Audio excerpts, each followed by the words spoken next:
Naniče, ste vi vidjeli ono što sam ja juče pričao, ovo što je Wikileaks objavio vezano za Zajeva? O čemu se radi? Najte da vam kažem, mnogo važna stvar. Dakle, prvo vidite koliko je Zajev pokvaren političar, dvoličan, ciničan. Koliko je spreman da izazove čak i nasilje da bi se dokopao vlasti i koliko je to opasan političar. Ja sam mu više navrata govorio da otkad je on došao na vlast, da se u Skoplju nalazi štab za destabilizaciju Srbije. Kao što je nekad bio u Budimpešti i Segedinu. Tako je. Nisam to na pamet pričao. Upozorio sam javnost također na direktne veze. Kad si ti ovdje govorio, misli da je to preterano? Neka misle. Tamo su se našli neki pojedinci odavde iz Beograda, te savjetnici, te jedno drugo. I tamo imate, kada je bila ona situacija kod nas inicijativa Ne dajmo Beograd, Srđa Popović iz Kambasa, pa znate kako je išlo prenošenje direktiva. Dođe iz Skoplja čovjek do Bujanovca, tamo prenosi informaciju jednoj osobi koja radi u državnim institucijama, ona prenosi dalje ovdje. Sve je to mirisalo na pokušaj obojene revolucije. I sad imate situaciju da se vodi pravi obaveštajni rat. Pre nekoliko dana Wikileaks objavljuje jednu depešu, blokiraju Wikileaks na kratko, preuzimaju makedonske agencije i mediji, blokiraju. Zajev traže čak i pomoć CIA da se blokiraju svi portali, svi mediji da se ne objavi. Moji prijatelji u Skoplju uspevaju da skinu sa Mine, Makedonska informativna novinska agencija, da skinu u jednom trenutku u to blokiranje, odblokiranje, blokiranje, odblokiranje, ali je blokirano. Samo da vest nije prošla regionom. I ja sam juče govorio, ali mislim da nije dobro shvaćeno ono poruka koju sam htio. Dakle, nisu razumjeli, nisu suštinu stvari. Evo, pogledajte. Dakle, na makedonskom pa ću prevoditi.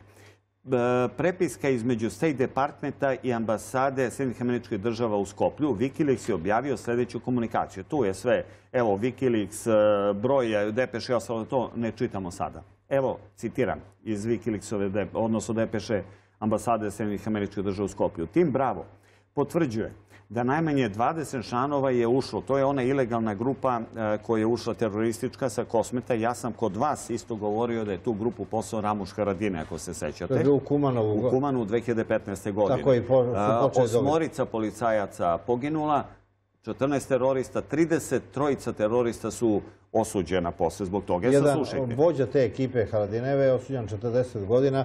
Jedna Srpkinja je bila s njim u zatvoru i ispričala. Sahrana tih ubijenih terorista je bila uz takozvane državne počasti na Kosovu.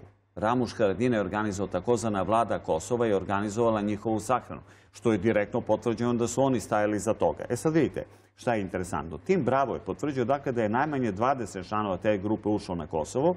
U trenutku su koncentrisani ridovi, šta su ridovi ili ne brda ili nešto oko Kumanova. Iako oni sebe smatraju islamskim radikalima, ova grupa upotrebljava kriminalne i terorističke metode. Dalje piše on. Ova grupa je bliska sa Haradinajem na Kosovu. Dakle, potvrđuje se. I već ima ostvarenu komunikaciju, slušajte sad ovo, sa političarima u Skoplju. Sreli su se najmanje 2 puta u Prištini. Članovi ovih radikala na Kosovu i Makedoniji komuniciraju sa političkim pokretom SDSM, Zoran Zajev. Dakle, teroristička grupa koja je ubačena da ubija Makedonce, policajce, da ruši državu, je u direktnoj komunikaciji sa SDSM-om Zorana Zajeva. Da vas podsjetim pre toga, Zajev daje ultimatum Grujevskom, tada koji je na vlasti, da ode do maja meseca ili će pasti krv. I krv pada 15. maja. Pada od ove terorističke grupe sa kojom je u kontaktu stranka Zorana Zajeva. Slušajte dalje. Sa pokretom SDSM, sa strankom koja želi da obori vladu.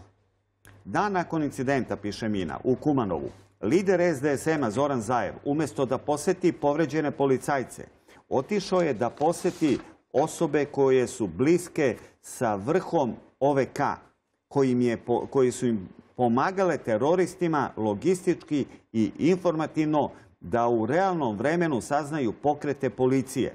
Desna ruka Zorana Zajeva, Zahir Bekiri Čauš, koji je u zatvoru zbog proizvodnje 35.000 lažnih ličnih karata. Pogledajte kako su htjeli da dobiju izbore. 35 lažnih ličnih karata su napravili. U to vreme Zajev nije imao ni 10%. SDSM, pa nije.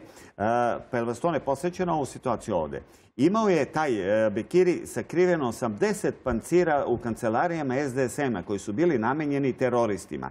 I onda govore i o medijskoj podršci koje je pružila TV, Telma i ostalo, portali i drugo. Sad vidite, čovjek mora da se zapita ko voli svoju državu i ko brine o bezbednosti sopstvene, svoje porodice, svoje države.